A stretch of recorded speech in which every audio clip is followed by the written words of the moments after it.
இனிய தமிழுறவுகளே வணக்கம். இன்றைக்கு இந்த கையறு நிலைங்கிற சொல்லை பற்றி பார்க்க போகிறோம். அடிக்கடி இந்த கையறு நிலைங்கிற சொல்லாட்சி பயன்படுத்தப்படுகிறது. நாம் அதே வேனில் கதையில் மாலை வாராராயினும் மாநிலை காலை காண்குவோம் என கையறு நெஞ்சமுடு மாமலர் நெடுங்கன் மாதவிதான் அப்படின்னு அந்த தொடர் முடிகிறது. அதென்ன கையறு நிலை? செயலற்ற நிலை. அதுக்கப்புறம் நம்மளால் ஒன்றும் செய்ய முடியாது, ஃப்ரீசிங் ஆஃப் எவ்ரி திங், இதுக்கு மேலே என்னால் ஒன்றும் பண்ண முடியாது, அந்த நிலையை சொல்லுகிற போது இந்த கையறு நிலைங்கிற சொல்லாட்சி பல இடங்களில் பயன்படுத்தப்படுகிறது. குறிப்பாக கண்ணகியை பற்றி சொல்லுகிற போது கையறு நிலை கண்ணகின்னு சொல்லுவார். எங்கள் மாதவி கையறு நிலையில் இருக்கிறாள். அதுதான் ஒரு வேறுபாடு. கையறு நெஞ்சமுடு மாமலர் நெடுங்கன் மாதவி தான் என சொல்லுவதை நம்ம கவனிக்கிறோம்.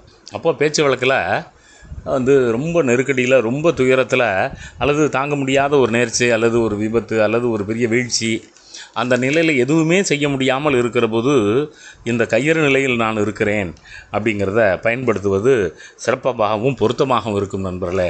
அதனால் இந்த கையறு நிலை என்கிற சொல்லாட்சியை நாம் மீட்டெடுப்போம். நன்றி.